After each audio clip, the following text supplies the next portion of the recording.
윤석열 레임덕 신호탄이 된 영수회담. 많은 이들의 관심과 주목 속에 윤석열 대통령 집권 후 720일 만에 첫 영수회담이 열렸습니다. 윤석열이 굴욕을 당했다. 첫 영수회담에서 가장 중요한 지점은 윤 대통령의 권위가 허물어졌다는 것입니다. 윤 대통령 하면 절대 권력, 무소불위, 기고만장이 떠오릅니다.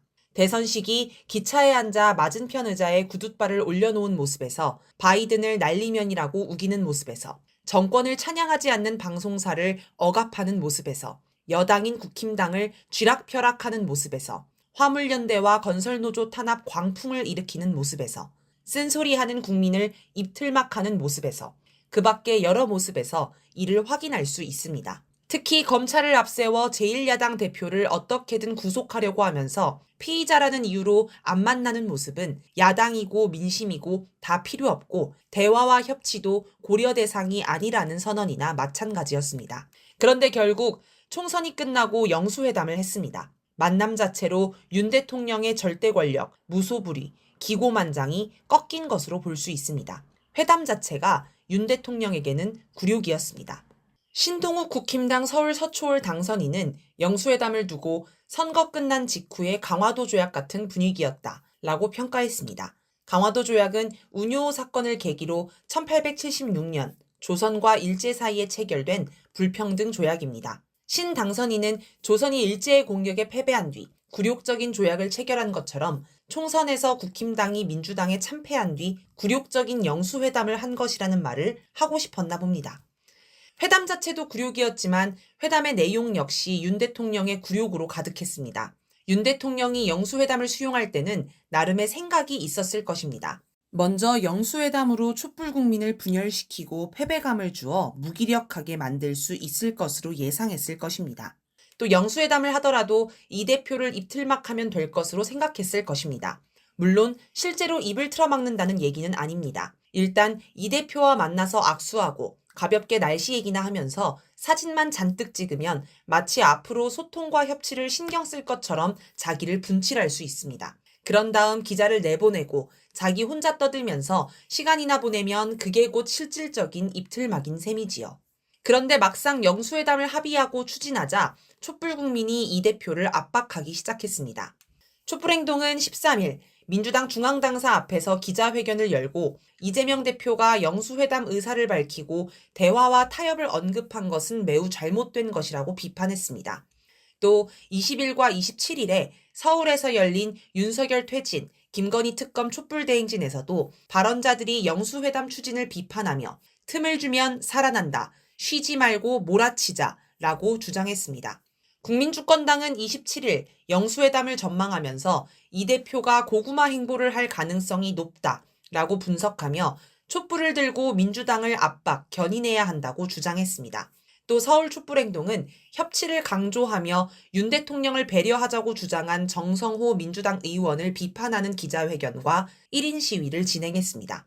이처럼 촛불국민은 민주당 내에서 윤 대통령과 타협하려는 움직임에 쐐기를 받고 강하게 비판하며 압박했습니다. 아마도 이 대표는 촛불국민의 요구를 진지하게 받아들인 것으로 보입니다. 회담 후 대통령실 관계자에 따르면 원래 실무협의에서는 윤 대통령과 이 대표 순으로 모두 발언을 아주 짧게 하기로 합의했다고 합니다. 그런데 윤 대통령은 아예 모두 발언 준비를 안 했지만 이 대표는 15분 분량의 모두 발언을 준비했습니다. 내용도 대체로 촛불국민의 요구에 부합하는 것이었습니다. 첫 만남이라는 핑계로 가벼운 덕담만 하고 넘어갈 수도 있었겠지만 이 대표는 언론 탄압과 독재화, 전쟁 위기, 거부권 남발 등의 문제점을 지적하고 특검법 수용, 가족 문제 관련 의혹 정리 등을 요구하였습니다. 모두 윤 대통령이 발끈할 만한 쓴소리였습니다. 이 대표의 현장 순발력, 돌파력도 크게 작용했습니다. 윤 대통령과 이 대표가 가벼운 인사를 나누자 대통령실에서 곧바로 기자들을 퇴장시키려 하였습니다.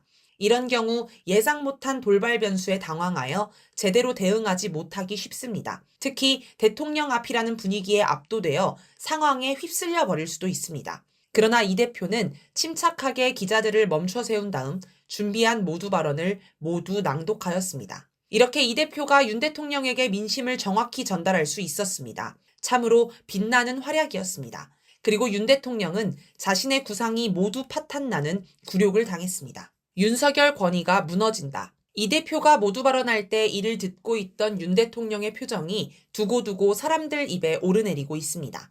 원래 윤 대통령 측근들도 윤 대통령 앞에서는 쓴소리를 함부로 하지 못한다고 합니다.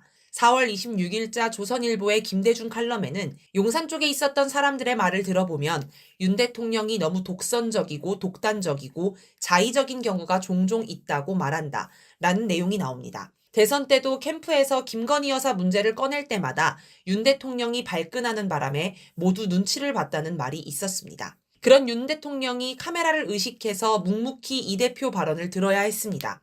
화를 참느라 아예 딴 생각하며 멍하니 있는 듯한 표정이었다는 분석도 있습니다. 아무튼 윤 대통령이 모두의 앞에서 크게 망신당했습니다. 평소에 주변 사람들에게 난폭한 권위를 앞세우던 사람이 아무 대꾸도 못하고 꾸지람을 듣는 망신을 당하면 본인부터 권위가 심각하게 훼손됐다고 느낍니다. 또 평소 윤 대통령의 권위에 눌려 눈치만 보며 찍소리 못하던 사람들도 아마 속으로 통쾌하게 여겼을지 모를 일입니다. 이렇게 영수회담이 윤 대통령의 권위를 급격히 떨어뜨리고 앞으로 정권의 힘을 약하게 하는 효과를 낼 것으로 보입니다. 단적으로 과거 국힘당 대표를 뽑을 때를 생각해 봅시다. 이준석을 몰아내고 나경원을 주저앉히고 안철수를 맹공격해 김기현을 대표로 만드는 과정은 어느 하나 자연스럽지 않았습니다. 모두 윤 대통령이 권위로 밀어붙이는 과정이었습니다. 그렇게 억지로 김기현을 당대표로 만들더니 정작 총선 때는 불출마를 강요하다 불복하니 당대표에서 사퇴시키기까지 했습니다. 조폭 두목도 이런 식으로 조직 운영을 하지는 않을 것입니다. 하지만 국힘당 안에서 그 누구도 윤 대통령에게 대들지 못했습니다. 하지만 앞으로는 이런 분위기도 바뀔 것입니다. 국힘당 안에서 윤 대통령 말을 듣지 않아도 된다. 겁먹을 상대가 아니다. 는 여론이 퍼질 것입니다. 지금도 새 원내대표의 물망에 오른 친윤 이철규 의원이 공격받고 있습니다. 심지어 친윤도 공격합니다. 김기현을 대표에 앉힐 때와 완전히 다른 분위기입니다. 특히 검사와 공무원 속에서 이런 반란 현상이 두드러질 것입니다. 총선 이후 검찰은 김건희 수사 압박을 강하게 받고 있습니다. 여론의 압박, 야당들의 압박은 물론이고 조중동도 나서서 압박합니다. 이대로 김건희 수사를 뭉개고 있다가는 특검이 통과되고 검찰은 개혁 대상이 될 수 있습니다. 아마 지금 검찰 내부에서도 김건희 수사 요구가 빗발칠 것입니다. 총선 직후 서울지검장 교체설이 나온 것도 이런 검찰의 반란 조짐에 긴장한 대통령실의 분위기를 대변합니다. 공수처가 4월 26일 국방부 유재은 법무관리관을 소환 조사한 것도 의미심장합니다. 유재은은 최상병 사건 관련 축소, 외압 의혹의 과정마다 등장하고 특히 이시원 대통령실 공직기강 비서관과의 통화 사실까지 드러난 인물입니다. 김건희 사건, 최상병 사건은 모두 윤 대통령의 목을 겨누고 있는 중대 사건입니다. 이런 사건을 뭉개면서 윤 대통령을 지키려고 하면 보호받지 못할 수 있다는 위기의식이 검찰이나 공수처 내에 퍼지고 있는 것은 아닌지 모르겠습니다. 이들 사건 수사의 진척은 윤 대통령 레임덕이 본격적으로 시작된다는 신호탄일 수 있습니다. 틈을 주면 살아난다. 이번 영수회담이 성과를 냈다고 해서 앞으로 민주당이 이 대표가 알아서 잘할 거라며 안심하고 손을 놓으면 안 됩니다. 만약 이번에 촛불국민이 강력한 압박을 하지 않았다면 이 대표가 영수회담 자리에서 수세적 자세를 보였을지도 모릅니다. 정성호 의원 주장처럼 25만 원 지원금만 언급하고 말았을 수도 있고 카메라 기자들을 붙잡지 않았을 수도 있고 아예 모두 발언 준비조차 못했을지도 모릅니다. 그렇게 윤 대통령 의도대로 이틀막을 당했을 수 있습니다. 그렇게 됐다면 영수회담은 윤 대통령 레임덕의 신호탄이 아니라 거꾸로 총선 민의가 우롱당하고 흩어지는 신호탄이 되었을 것입니다. 그래서 촛불국민은 언제나 방심하지 않아야 하며 틈을 주지 말고 계속 몰아쳐야 합니다. 중단 없이 윤석열 탄핵, 김건희 특검에 집중해야 하며 야당을 압박, 견인해야 합니다. 이것이 바로 주권자가 할 일이며 진짜 민주주의 작동 원리 아닐까 싶습니다.